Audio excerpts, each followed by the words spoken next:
So let's have a look at how we hold our bodies and the attack system.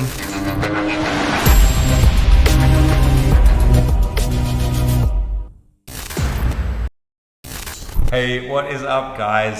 We've gotten great reception for our different videos over the years, but so many people like our systems where we look at whole systems, and obviously I have a lot of those on my website that are like premium series, but obviously we love to give you guys awesome content. And one of the positions I love most, and I always recommend it to my students, is Z-guard, knee shield, open half, whatever, call it what you like. But it's an awesome position, but if you just try to hold it, it's kind of almost works every time. And what I like to tell my students is to have a real system, so no matter what your partner does, you have at least something you can try to go for, okay? So let's put me and Zed, let's put James in my guard, and let's have a look, all right? So lots of different ways to hold this position, but basically we get a pattern like this. So this is the Z shape, he's trying to pass. Let's have a look at what James will do if he can. Just pass my guard for me. He's coming in here, he's gonna slide through and straight into Keza. All right, I'd be in big trouble if that happened. So let's have a look at how we hold our bodies and the attack system, okay? So first of all, I like to have something in the throat, okay? Everyone holds this different.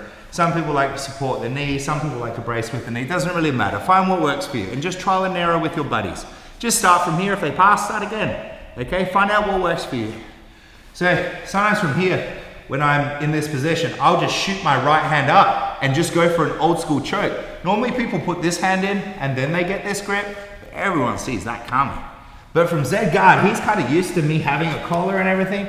And then quite often he can just give me that choke. And now from here, I finish, bring him in, stretch those collars away. All right? So easy cross choke. But what does he want to do with that arm? It's always trying to grab my freaking head. If he can get around my head like this and start passing, this is when the real pressure can come and he can really move into his passes, whether it's back steps or knee slices, all that stuff. So I always like to have a hand kind of like policing it. But anytime I see the slightest bend of this arm, which will happen all the time, because he's like trying to cross face you, right? So you're often going to see that arm like this. What I'm gonna do is from here, I'm gonna kick my left knee through, I bring my belly button all the way up to his elbow and I dig around for the Kimura. Okay, so you can see my butt is like off the ground. This is so crucial. You can't like grab a Kimura and expect this to work. This will not work. You don't do Kimuras away from you. Do them on your abs, like this. So as I'm here in my Z guard, look, this guy has been separated from the herd. So I come up and I lock it. Look how I come all the way around and I lock it. Don't leave space, just come right behind his elbow here. And now from this position, don't just fall back. Otherwise, he'll grab his pants and stuff and he holds on and you're like, oh, Coach Tom said this would work, right? So rather than playing that, I want you to just finish a deadlift like this or a kettlebell swing or something, a hip dominant movement here. So as I come up and he would try to defend, I hip like this. Okay, I've kept his leg here, and now I just look over my left shoulder, I hold him tight, and I can finish easily. Sometimes, if a guy's flexible, he'll try to forward roll out of this, right? And I just take over here, pin it, work on my pass, and then work on my Kimura, okay? So that's the Kimura, but there's more to do. So from Z guard, you know, you do a little cross choke, you do a few Kimuras, and then the guy will start putting his head down.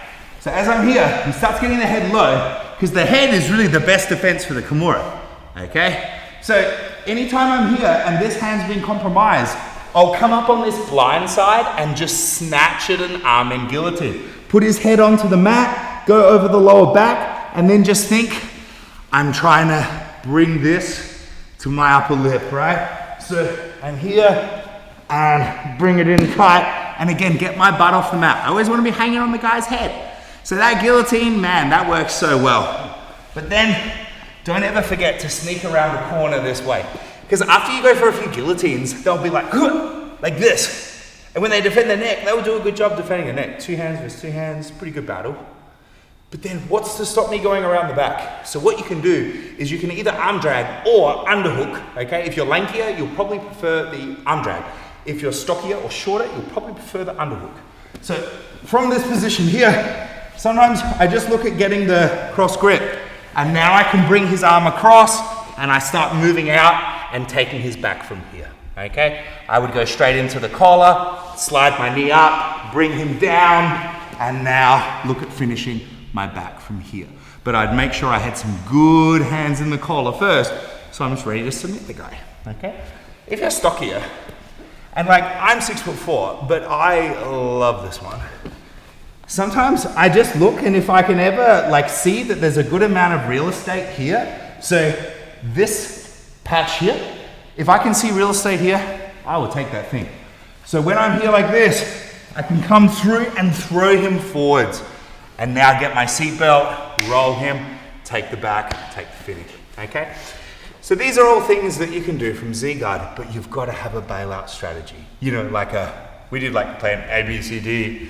You have to have like a end of the road plan Z, and that's always going to be closed guard, guys. Always closed guard, all right? It doesn't need to be, you know, there's lots of things you can do from Z-guard, but at least closed guard is going to reduce the variables. So variables can be a good thing and a bad thing. But if he's about to pass my guard, man, I gotta lock this down. So if I'm here and I'm thinking, oh, this isn't feeling very good, I'll take this right leg out, I'll poke it through this hole, and I'll pull the guy in, and now I'll work my closed guard game, which is gonna be more secure. So what might a cue for that be? Well, maybe you haven't spent enough years on the mat, or maybe your diet hasn't been great, or you're coming back from an injury and you don't have the cardio to match your training partners. The closed guard would be a wise choice. A little bit less maintenance perhaps than the open half or knee shield or Z guard or Z guard, depending on what part of the world you're from. But hopefully you guys can use those, all right? There's plenty more things you can do from Z, okay? If you're lanky, the triangles are wonderful setups, and you know, there's plenty of different things. But those options that I taught there, I find are the most high percentage things for my students, and also for me, wrestling my friends too. Okay, so I hope you had fun. Make sure you use that guard. You'll always be there, so you might as well get good at it. All right, thank you for supporting the channel. For anyone who's bought t-shirts or rash guards or the premium courses on the site, we appreciate you helping this channel continue for so many years now. We've been here for more than half a decade, and thank you to Gary behind the camera, Paul behind the scenes, and James Roy's helping us out to wrestle in pajamas for you guys. All right, thank you for watching, and I hope to meet you guys on the mats for a seminar someday. Bye.